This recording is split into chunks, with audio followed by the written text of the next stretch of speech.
Haleluya, kita akan baca Mazmur 119 ya. Mazmur 119 ayat 1 dan 2.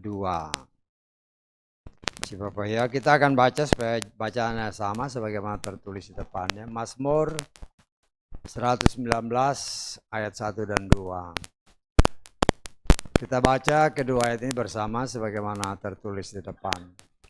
3, 4. Diberkatilah orang yang lurus jalannya, yang berjalan menurut Torah Yahweh.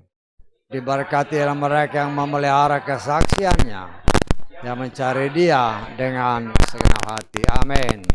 Silakan duduk. Puji Bapa Yahweh, kita bersyukur. Semua adalah kemurahan Tuhan ya, kita senantiasa rindu untuk terus-menerus membaca, terus-menerus mendengar. Karena kita harus ingat, ya, seringkali saya mengingatkan kepada kita semua, baik kita semua yang ada di sini dan anak-anak yang mengikuti ibadah melalui streaming ya. Tuhan itu setia kepada firman-Nya. Jadi kalau kita membaca, kita mendengar, dan kita memeliharanya, ada tertulis kita diberkati. Dan kita dibuatnya berbahagia. Ya. Seringkali dalam terjemahan kita disebut berbahagia. Tetapi di dalam terjemahan Inggris dan juga ini LT 3 atau 4 ya, dikatakan di sini diberkati. Ya.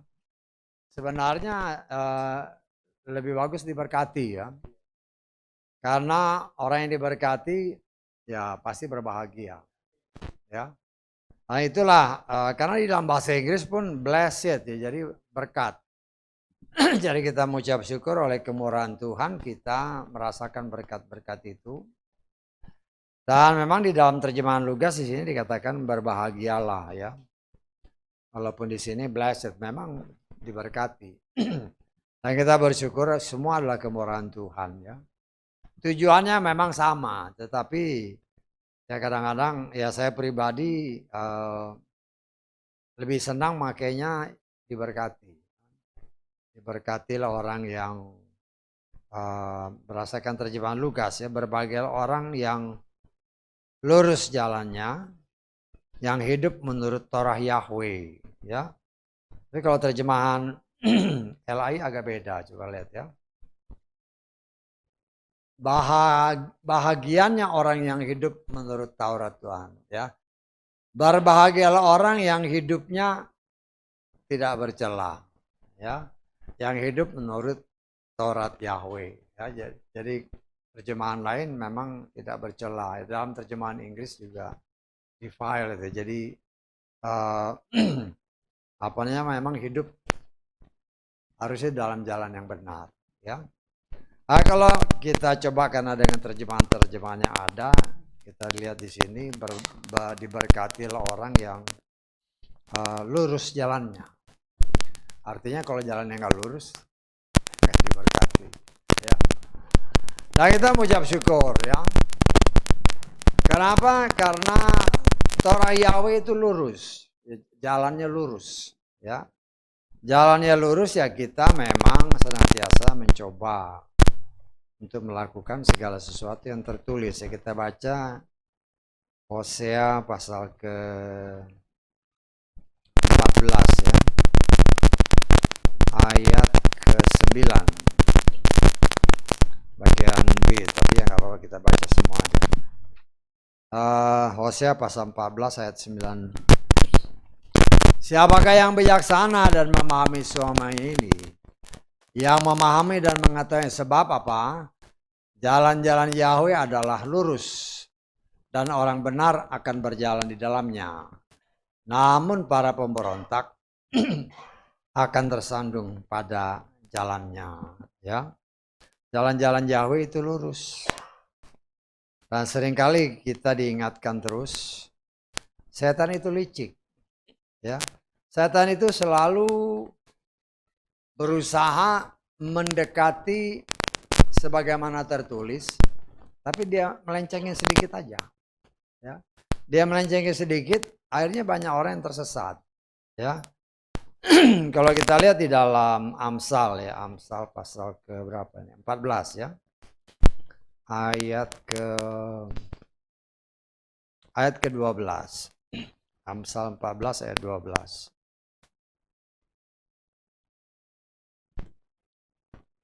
Ada jalan yang tampaknya lurus.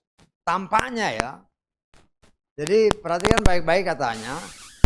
Itu bukan jalannya lurus, tampaknya lurus di hadapan seseorang, tapi ujungnya adalah jalan kematian.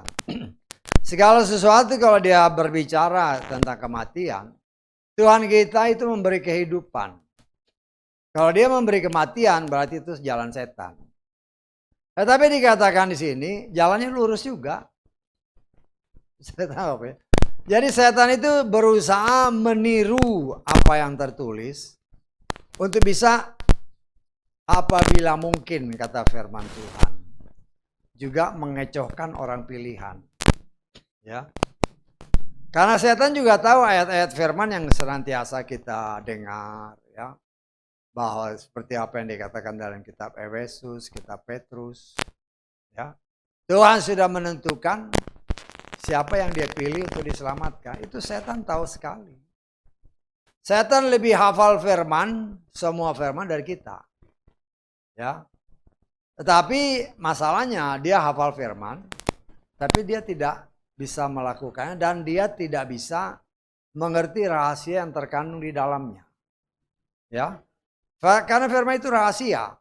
Dia bisa hafal dari Kejadian pasal 1 ayat 1 sampai ke Wahyu 22 ayat berapa? Yang terakhir. Loh. Hah? Loh, coba baca. 22 atau 21 yang terakhir. Ya ini kan kita kan latihan ini. Amsal Wahyu yang ayat terakhir. Tadi kan bilang 22.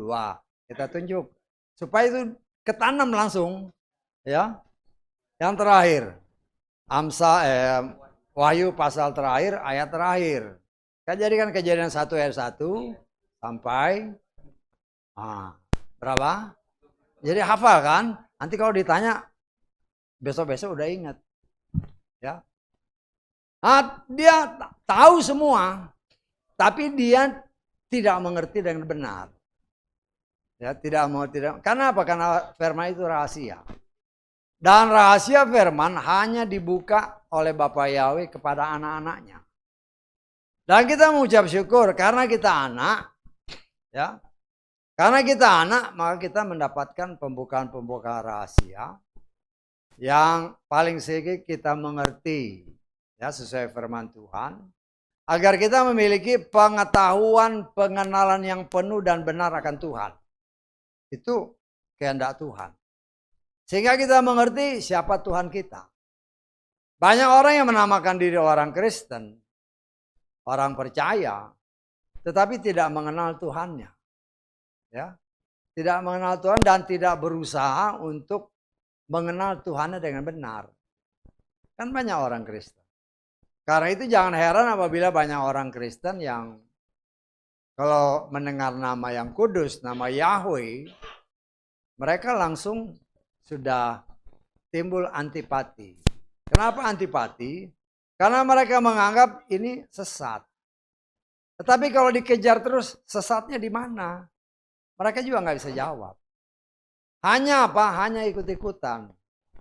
Tapi kita mengucap syukur oleh kasih kemurahan Tuhan. Ya. Memang untuk bisa percaya nama itu hanya kasih kemurahan. Ya, dulu juga kita mungkin sulit ya. Tetapi karena saya percaya bahwa kita ini sudah ditentukan oleh Tuhan, kata Efesus pasal 1, sebelum dunia diciptakan dia sudah pilih. Itulah luar biasanya Tuhan kita. Ya. Tuhan kita sudah mengerti siapa yang harus dia pilih dan siapa yang harus dia selamatkan sesuai waktunya. Karena segala sesuatu, kata pengkhotbah kan, segala sesuatu ada waktunya. Ya. Ada waktu dikandung, ada waktu dilahirkan. tetapi juga ada waktu dia harus kembali. Ya. Nah, kita mengucap syukur ada waktu kita bisa mendengar firman dan timbul iman. Ya seperti yang beberapa waktu yang lalu kita dengar firman Tuhan ya. Karena gambaran daripada kitab Injil itu, kitab 4 Injil, kita sudah belajar ya, cuman kan ya diulang-ulang supaya ingat-ingat. Kalau yang tadi Wahyu 22 ayat 21 itu pasti nggak bakal lupa lagi. Karena udah pernah ditanya kan. Ayat terakhir dari Wahyu pasti udah ingat, udah tahu. Nah, kalau dipancing-pancing begini terus, ya. Karena kewajiban saya, salah satu tugas saya adalah memberikan pengajaran. Ya. Tugas ada lima jawatan ini, ya 5 jawatan. Sebagai rasul, sebagai gembala, sebagai nabi, sebagai guru, dan sebagai penginjil. Dan saya merasa panggilan saya paling sedikit ada 2. Sebagai gembala dan sebagai guru. Ya. Dan saya melihat itu memang karunia ya. Karunia ya akhirnya ya saya bisa, karena saya belajar saya bisa ngajar. Karena saya ngajar saya juga bisa lebih mengetahui lebih dalam. Ya. Dan oleh kemurahan Tuhan, Tuhan berkenan menyingkapkan banyak rahasia-rahasia. Sehingga kita boleh ngerti, oh gini toh. Ya. Karena banyak orang kan kalau ditanya, kan media sosial kan sekarang begitu banyak pengetahuan yang memunculkan banyak raksasa-raksasa. Ya. Yang memunculkan banyak kelihatan makhluk-makhluk yang aneh-aneh. Ya itu kan arkeologi. Mereka gali kok ditemukan seperti ini. Ya. Nah kita sudah belajar bahwa segala sesuatu itu memungkinkan. Kenapa memungkinkan? Karena di dalam Kejadian 1 ayat 1, Bapa Yahweh menciptakan langit dan bumi dan segala isi. Loh kalau Tuhan sudah menciptakan sesuatu, pasti sempurna. Dan itu kita tidak tahu berapa lama usianya. Apalagi sampai Kejadian 1 ayat 2, kita nggak tahu. Berapa juta tahun kita nggak tahu. Jadi kalau pengetahuan kalau saudara sering bacakan, umur bumi sekian juta tahun, nggak heran karena Kejadian 1 ayat 1 itu kita nggak tahu berapa tahun. Walaupun kita tidak bisa mengatakan pasti berdasarkan pengetahuan umur sekian juta tahun, itu kan perkiraan mereka. Tetapi kalau dikatakan seperti itu, kamu percaya nggak? Firman Tuhan menyatakan begitu nggak? Ada tertulis, ya. Dan kita tidak tahu, ya karena itu seringkali pernah saya memberikan gambaran ya. Kan banyak raksasa-raksasa. Apa mungkin? Nah, kita melihat ya seringkali ada ya di museum-museum gitu.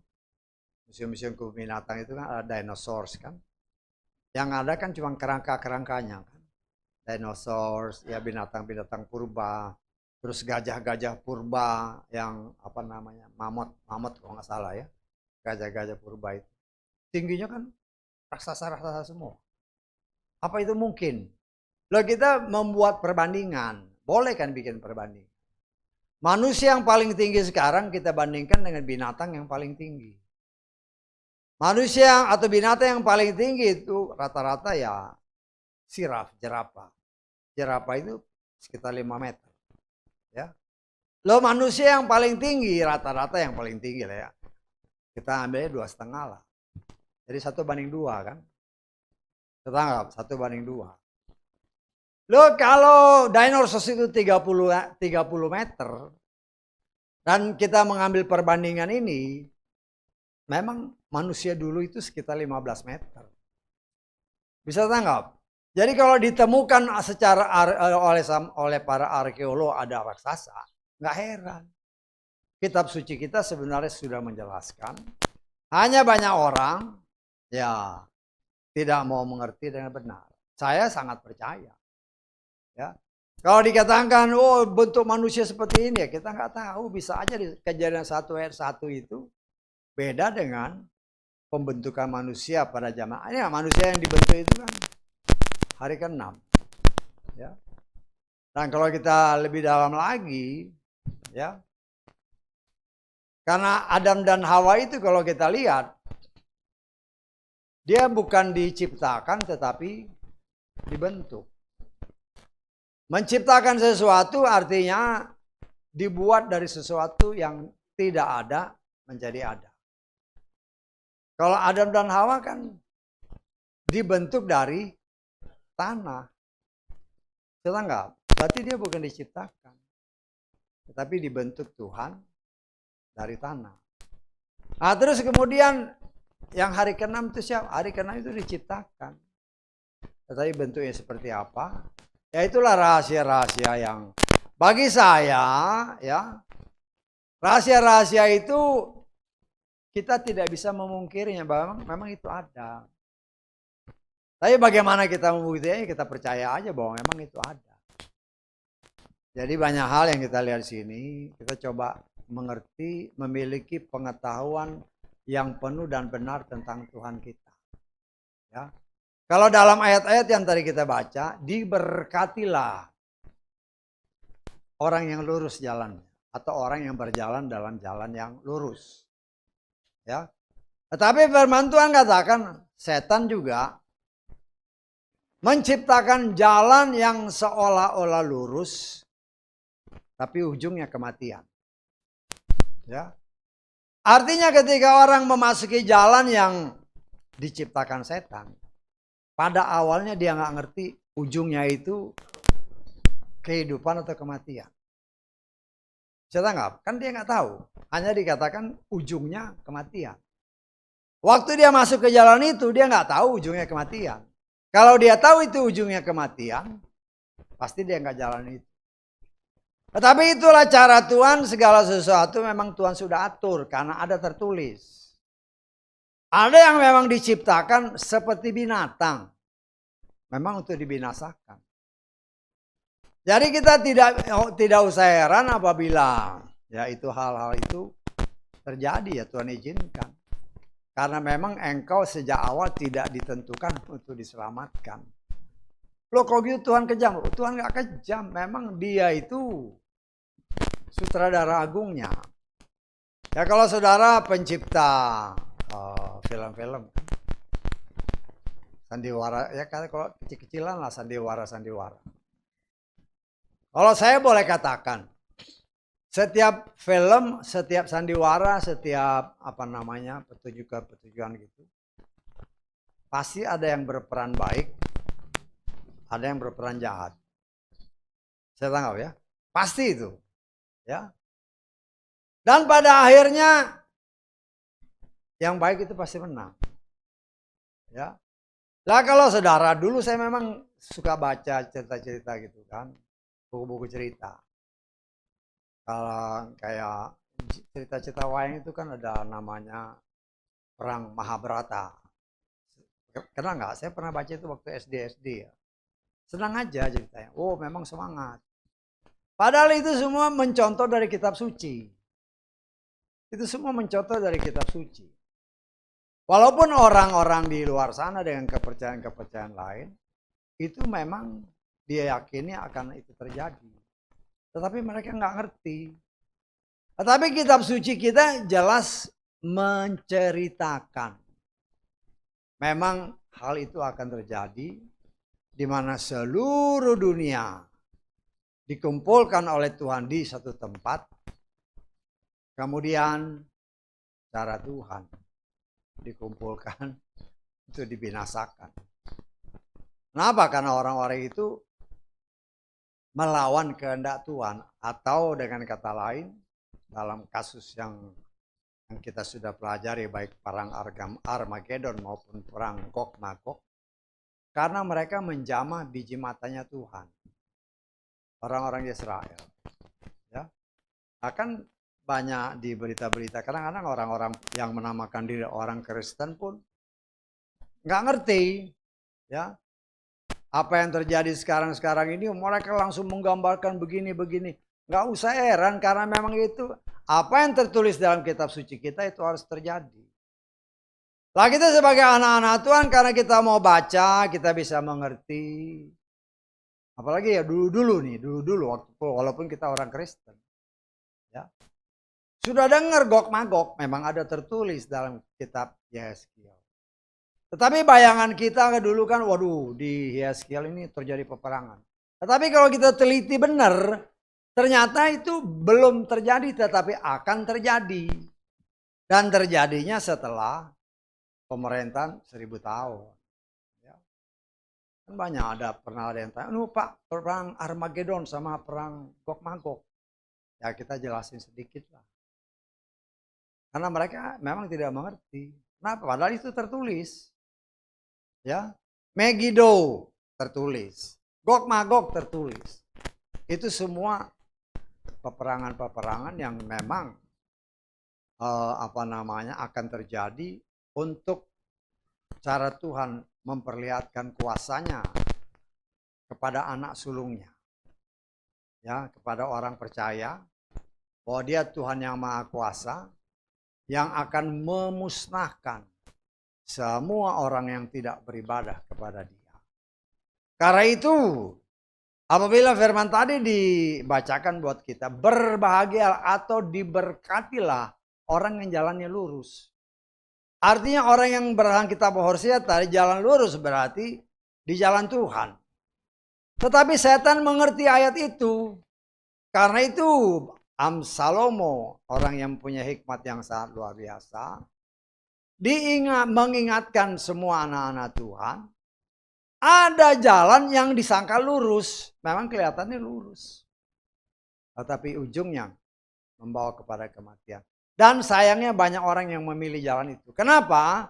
Karena jalan itu biasanya, karena ini kan tawaran dari setan. Setan biasanya pada awalnya menawarkan semua yang indah-indah, yang enak, mengenakkan daging.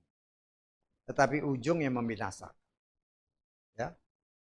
Ujungnya membinasakan. Nah, kita sebagai anak-anak Tuhan, kita dididik untuk menjalani hidup ini benar-benar berhati-hati. Memang berdasarkan kitab Matius, ya. Ada jalan yang luas, ada jalan yang sempit. Jalan yang luas itu memang paling banyak dipilih orang. Karena orang tidak mau berdesak-desakan. Kalau jalan yang sempit, pintunya sempit, menuju kepada keselamatan. Tetapi karena orang tidak bisa bertahan ketika di dalam proses. Ya, karena kan sempit ya.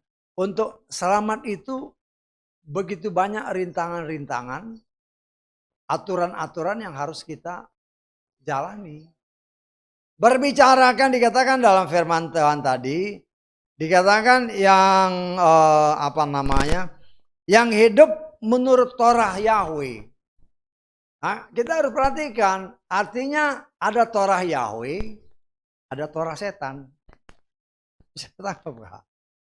Karena berbicara Torah, berbicara aturan, perintah, dan ketetapan-ketetapan Tuhan. Tetapi setan juga punya aturan, punya perintah, punya ketetapan. Kan setan menawari Yeshua, kalau engkau menyembah aku, semua aku kasih. Ya. Nah itu kan tawaran dari setan bukan saja berlaku kepada Yeshua, tapi kepada semua manusia pun ditawarkan.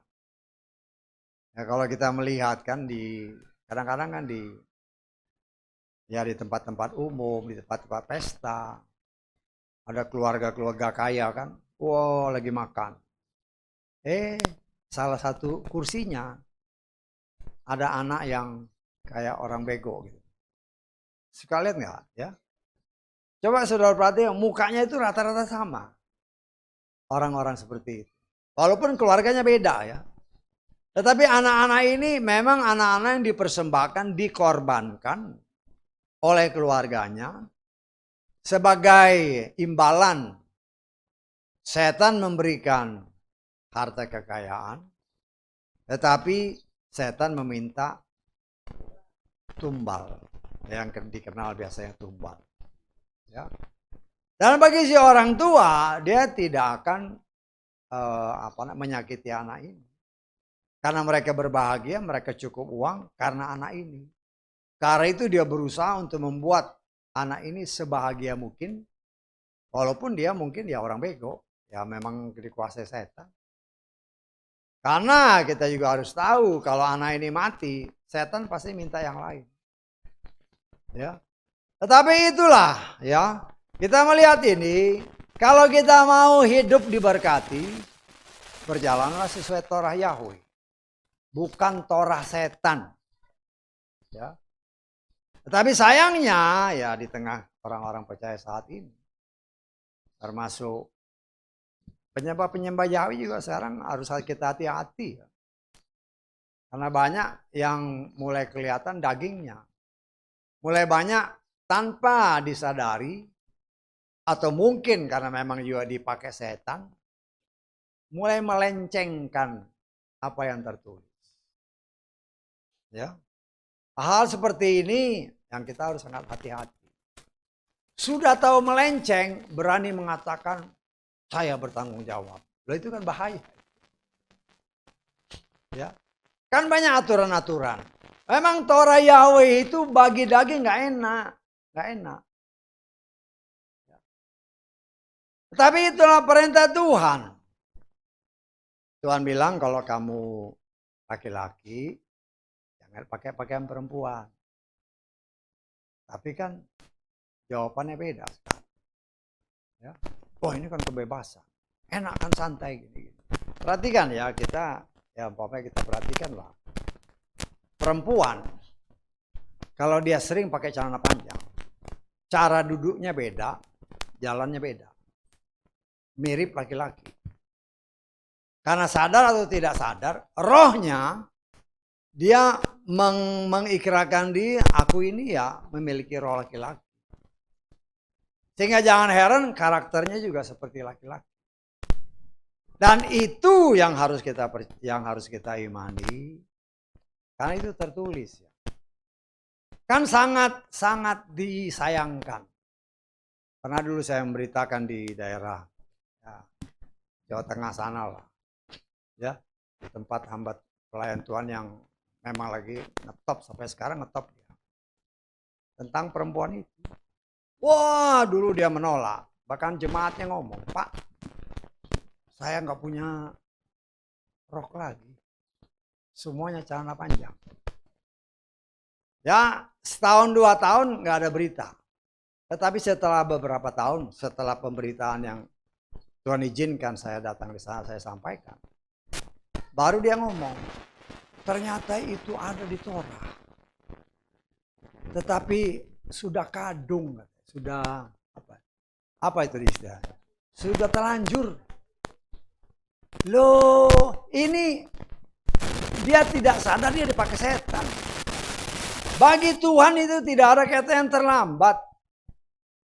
Lah dia sebagai seorang pelayan Tuhan, dia harus berani katakan ini tidak boleh. Ya. Tetapi ya karena dari mulutnya sendiri ya sudah kadung, ya sudahlah.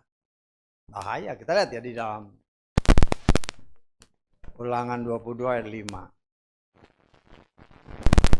Ya. Karena banyak orang ya kasihan ya sebenarnya. Janganlah ada barang milik seorang pria pada seorang wanita. Kalau kita baca ini ya kita baca dulu deh. Ataupun seorang pria mengenakan pakaian wanita. Sebab setiap orang yang melakukan hal ini adalah kekejian bagi Yahweh. Kita baca terjemahan bahasa Inggris. Ya, ini kan beda. Tadi kan ini kan the woman shall not wear that which pertain unto a man.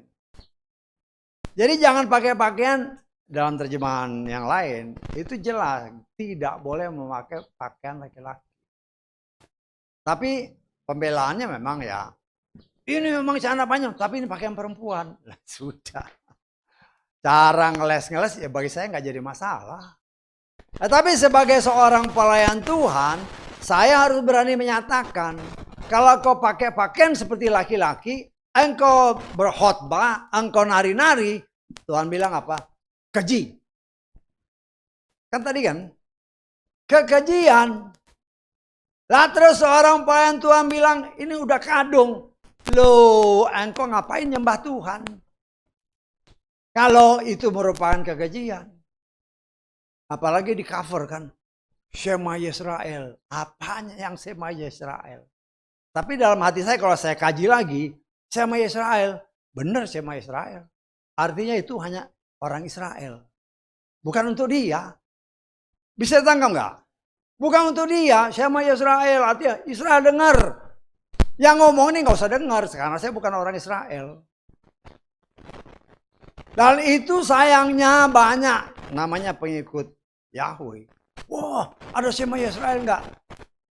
Yang suruh dengar itu kan orang Israel. Kalau kita mau jujur, Shema Yisrael.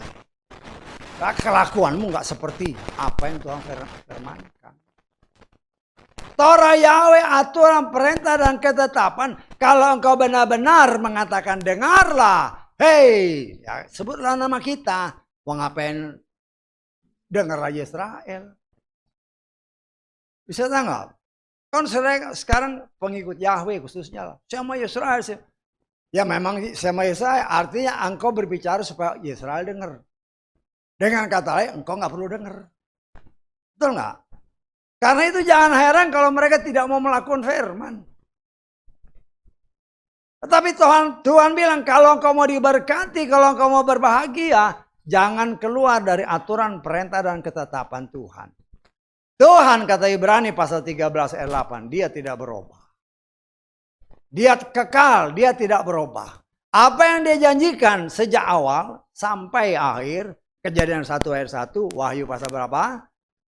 22 ayat 21. Itu tetap sama, gak berubah. Jangan kita yang coba merubahnya, gak bisa. Bahaya. Saya menganggap waktu saya dengar pelayan Tuhan bilang, udah kadung. Loh, kau ini memberitakan untuk keselamatan orang atau kau biarkan orang melakukan kekejian? Kan begitu bisa kita artikan. Engkau biarkan orang melakukan kekejian. Engkau jingkrak-jingkrak, engkau nyatakan Shema Israel, engkau keji. Bukan lagi waktunya main-main ya. Saya mau ucap syukur apabila ada orang yang dengar. Mereka yang bilang Shema Israel. Yang bilang Shema Israel, artinya Israel dengar kan. Shema itu dengarlah, dengar Israel. Artinya bukan untuk kamu. Karena itu jangan heran kalau engkau tidak berubah. Bisa tak kamu saya? Kan mereka bilang Shema Israel. Ya kau tidak berubah, Israel yang berubah. Tujukanlah itu untuk kita. Kita mau diberkati, kita mau bahagia, lakukan Torah. Aturan, perintah, ketetapan. Jangan orang lain kau suruh. Ya, tapi ya pengikut Yahweh sekarang harus, Pak di sini ada Shema Israel enggak? Saya sedih dengarnya. Sedih. Artinya mereka enggak ngerti firman. Terus terang aja enggak ngerti firman. Dengar Israel, artinya kau enggak usah dengar. Karena kenyataan kau tidak berubah, engkau tidak melakukan Torah. Bahkan engkau bilang, waduh sudah terlanjur. Memangnya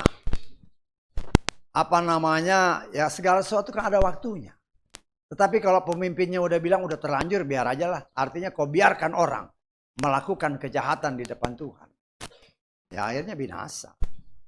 Ya karena orang seperti ini. Ada dulu orang yang berjanji, bernasar. Pernah ke gereja dia. Ya.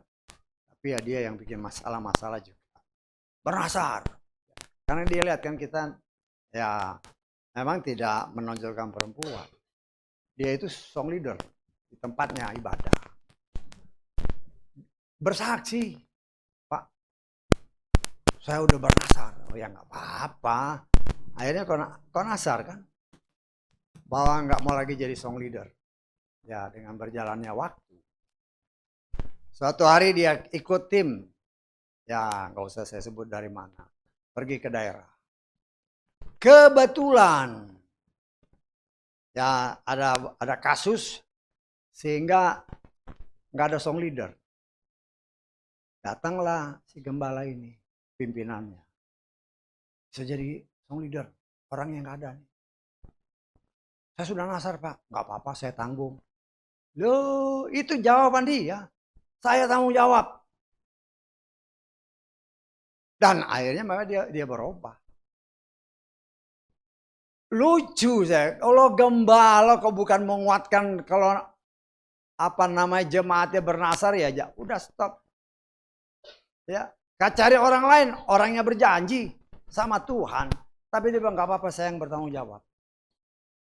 Orangnya janji kok yang tanggung jawab, dan itu terjadi. Ya. Dan saya mendengar itu kasihan karena saya mengenal orangnya. Kenal orangnya, ya saudara pasti kenal karena dia suka nongol di media-media sosial. Kasihan sebenarnya. Ya. Kalau dia seseorang pelayan-pelayan Tuhan, kalau tidak benar-benar mempunyai fondasi iman berdasarkan apa yang kita percaya, akan melenceng. Dan sayangnya kalau dia melenceng, ya otomatis semua yang dibawa ya melenceng. Tetapi mereka nggak sadar. Tetapi kita mengucap syukurlah itu semua Tuhan izinkan, khususnya saya. Karena saya kenal orangnya, saya kenal ya beberapa orang jemaat kan. Tapi udah lama lah itu kan. Misalnya begini kasihan kalau. Tapi kan keselamatan adalah urusan pribadi. Tapi biarlah itu menjadi pengajaran bagi kita. Ya. Kalau walaupun kita seorang pelayan Tuhan, jangan pernah menyatakan sudah terlanjur biar aja. Gak bisa begitu. Ketika engkau diingatkan, ya langsung bertobat, berbalik. Jangan orang sudah mau masuk ke dalam ancaman kematian yang kekal, engkau biarkan, nggak bisa gitu. Bisa tanggap ya? Nah kita melihat di sini, kita mau diberkati oleh Tuhan, kita mau hidup berbahagia. Kita harus berjalan sungguh-sungguh dalam Torahnya Yahweh. Jangan sampai salah dengan Torah yang lain. Kalau kita salah dengan, saya juga ikut Torah, tapi Torahnya bukan Torah Yahweh. Torah gereja, ya bahaya. Tadi kan jelas kan, Torah Yahweh, bukan Torah gereja. Saya sudah mengingatkan berkali-kali, ada 3 roh yang berkuasa akhir zaman ini. Roh Nikolaus, roh Isabel, roh Bilam, itu terjadi. Ya. Hanya namanya gembala-gembala, wah nggak apa-apa. Saya yang tanggung jawab. Waduh, nggak apa-apa. Saya sudah doakan makanan ini. Sudah boleh dimakan. Lah bagaimana? Lo jemaat. Karena roh Nikolaus ini. Lebih dengar suara gembala. Daripada dengar suara Tuhan. Nah, jangan heran apabila. Ya Tuhan marah. Ya. Tuhan kita adalah Tuhan yang cemburuan. Karena itu kita harus belajar terus-menerus mengoreksi diri. Kita semua sedang dalam proses penyempurnaan, termasuk saya. Ya, dengan apa yang saya dengar, saya lihat ini. Kadang-kadang ya kita boleh kasihan, tapi kan dia nggak mau berubah ya mau diapain? Ya, bahkan menentang, bahkan makin mengajarkan hal-hal yang tidak benar. Sampai masalah baptisan sama. Kadang-kadang kasihan, saya pikir orang ini berarti firman apa enggak gitu. Ya macam-macam saya lihat, waduh begini. Tapi itulah sebagai seorang pelayan Tuhan, siapapun termasuk saudara dan saya. Karena kalau kita berani melayani, artinya kita akan mengajar. Yakobus 3 ayat 1 menyatakan, jangan semua orang mau jadi guru. Orang yang menjadi guru, kalau dia salah, hukumannya 2 kali lipat. Jadi guru ya kayak pemberitaan begini. Kalau dia salah, ya Yakobus 3 ayat 1. Yakobus pasal 3 ayat 1. Supaya kita mengerti firman Tuhan yang benar. Hai saudara-saudaraku, karena mengerti bahwa kita akan menerima penghakiman yang lebih besar. Janganlah banyak orang mau jadi guru. Ya kalau kita melayani, kita menjadi guru, hati-hati dalam mengajar. Jangan bilang, udah kadung. Jangan. Justru kasih tahu, ini nggak boleh. Ya, kasih ayatnya. Jangan hanya nggak boleh. Ayatnya di mana? Aduh, ntar dulu, saya tanya dulu ya, bagaimana. Kita tangkap ya. Kita belajar supaya ya hidup kita penuh dengan pengucapan syukur. Kenapa kita mengucap syukur? Karena kita senang kan. Kenapa kita senang? Karena kita diberkati. Kenapa kita diberkati? Karena kita melakukan apa yang Tuhan perintahkan. Ya. Bukan berarti saya mengucap syukur karena saya mungkin punya banyak duit. Bukan. Orang yang punya banyak duit belum tentu senang. Kenapa? Karena duitnya rata-rata dari utang-utang. Ya. Nah itu kan kenyataan. Tetapi kebahagiaan yang murni adalah apabila kita hidup dekat dengan Tuhan. Bukan saya katakan kita nggak boleh kaya. Karena ada juga pengajar, kita nggak boleh kaya. Karena salah menafsirkan firman. Abraham itu kaya raya. Yitzhak anaknya, dia kaya semakin menjadi sangat kaya. Artinya boleh kaya. Hanya jangan kekayaan itu yang akhirnya membuat dia jauh dari Tuhan. Ya, contohnya siapa? Contohnya Salomo kan. Salomo itu kaya raya. Apa aja udah ketemu Tuhan, ngobrol sama Tuhan, Tuhan memperlihatkan diri paling sedikit 2 kali. Ya, mempersembahkan korban api dari sorga. Tetapi tawaran dunia. Ya, kan kitab Ulangan 17 ya, kita sudah salah satu kewajiban raja adalah, kita lihat lagi ya. Ulangan pasal 17 ayat 17.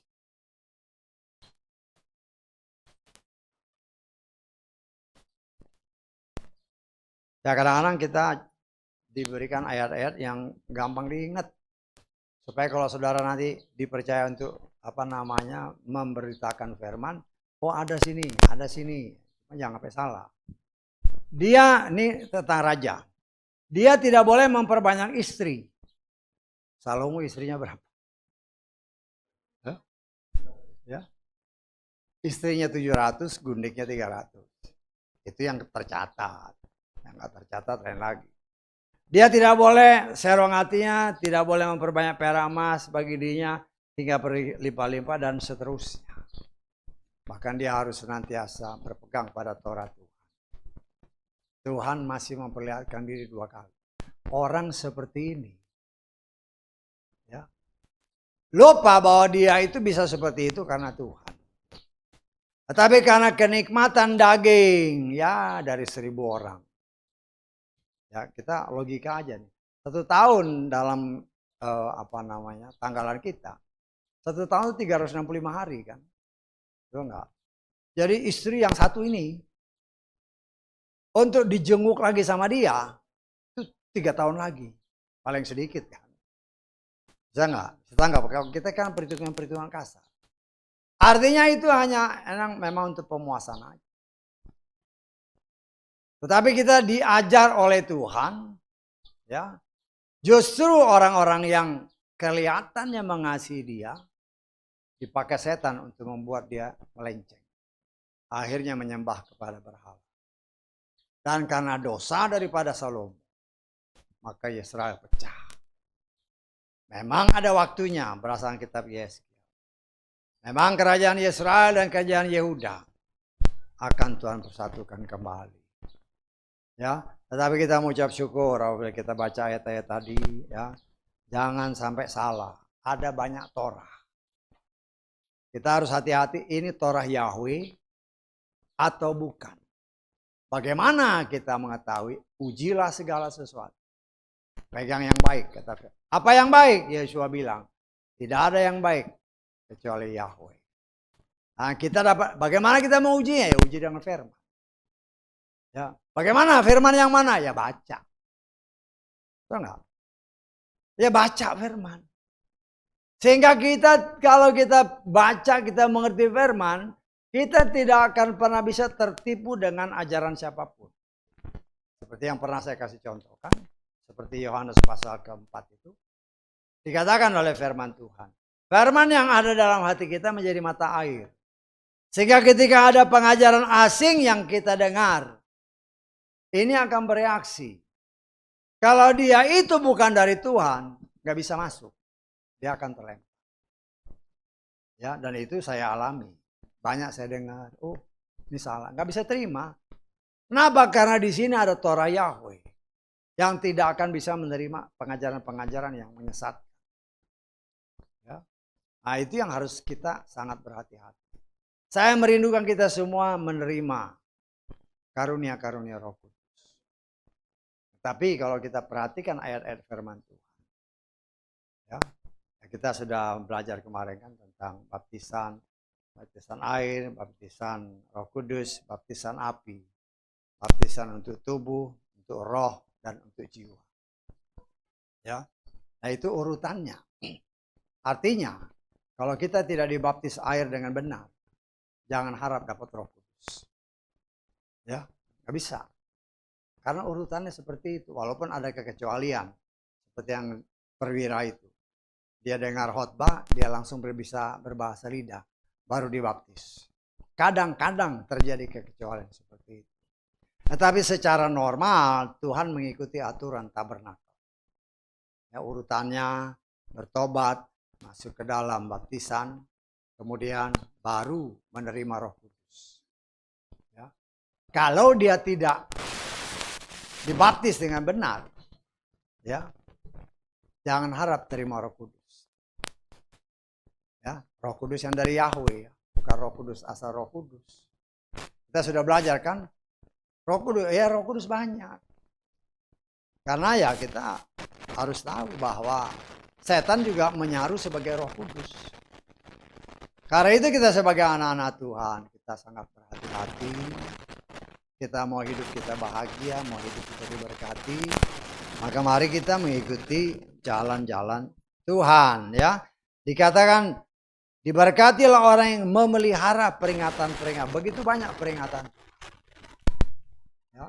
Saya merindukan, karena itu saya mau bacalah firman. Sesibuk-sibuknya kita, paling sedikit satu hari kau baca satu ayat aja. Dan di meditasi. Meditasi, diobservasi ayatnya apa sih artinya. Ya. Jalan lurus, jalan sempit. Kenapa? Karena banyak firman yang bisa menopang. Ya. Kan seringkali dikatakan, firman-Mu pelita bagi kakiku dan terang bagi jalanku. Kalau kita hanya baca seperti itu, kelihatannya kan gampang-gampang aja. Tetapi kalau kita lihat aja lah. Mazmur ini ya 119 itu ayat 105. Mazmur 119 ayat 105.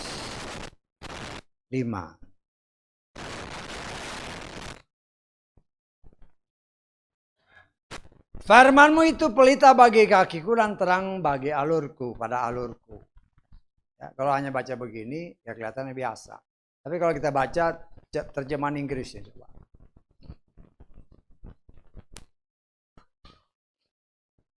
Thy word is a lamp unto my feet and a light unto my path. Path itu jalan sempit, ya.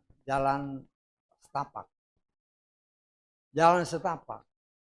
Artinya kalau dalam jalan setapak, kalau kita tidak hati-hati, bahaya. Bisa terpeleset, bisa binasa.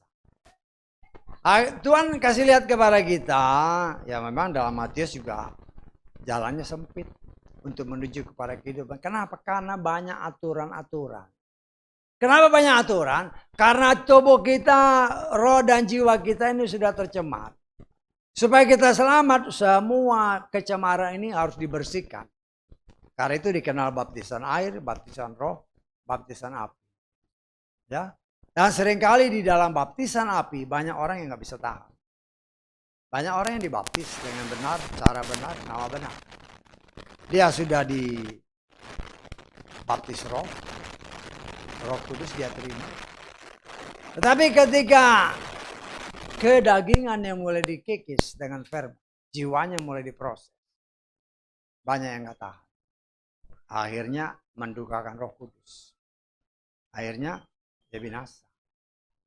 Ya, tetapi saya percaya apabila kita terus, ya, kita sama-sama berjuang, ya, saudara berjuang, saya berjuang. Ya, kita ingin kebahagiaan. Kita ingin bisa mengucap syukur seperti ya di sini kan ucap syukur. Kenapa mengucap syukur? Karena dia bahagia, dia senang. Ya, walaupun ya kadang-kadang dia tuh nggak tidur semalam itu. Dia dari gereja semang tidur, wah ntar nggak sempet, ya nggak jadi masalah. Nah, cuma saya berdoa aja kan. Lo biar bagaimana kan? Kalau dulu ya lain, dulu masih strong lah, masih oke lah. Ini kan sekarang udah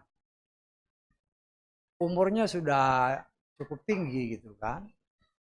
Cukup tinggi, ya kalau nggak atau kurang tidur ya lumayan. Nah, cuman ya nanti ini kan kalau udah selesai semua, ya udah saya biarnya dia tidur mungkin sampai ya, tidur. Memang dia perlu istirahat. Walaupun kayak saya kan sebagai suami juga, tapi ya saya juga nggak bisa bantu. Paling kalau ini tolong potong ini ya boleh lah, tapi kalau yang ini kan sampai masa-masa saya nggak ngerti. Namanya bumbu dapur saya juga nggak ngerti. Ya, yang saya ngerti pasti itu ya jahe karena saya suka minum jahe. Garam karena saya kalau mau masak telur pakai kayak garam.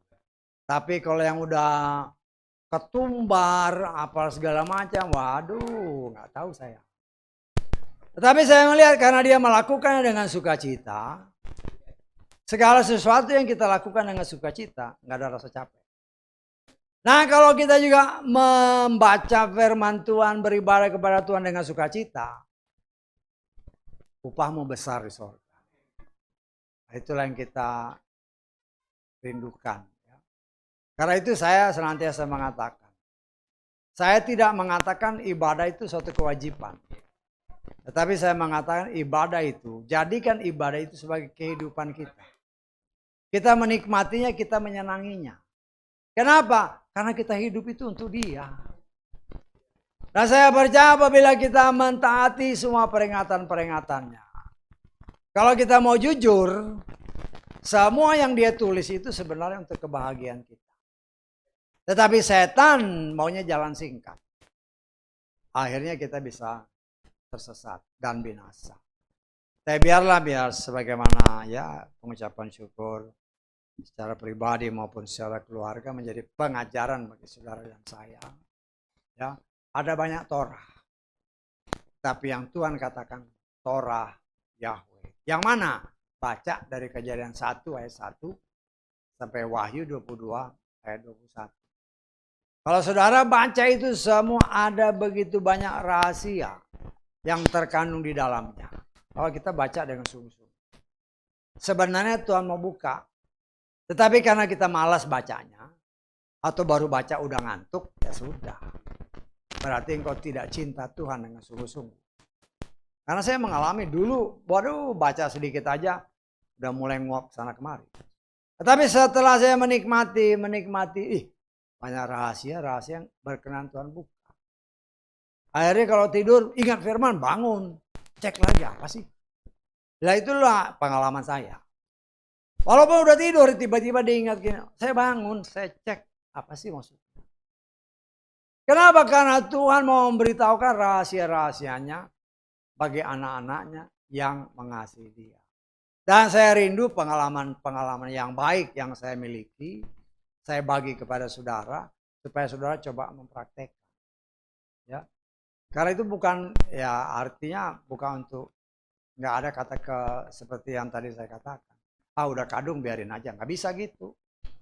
Udah tahu orang jalannya sesat, usahakan tarik. Jangan biarin aja. Emang gue pikirin kayak gitu kan.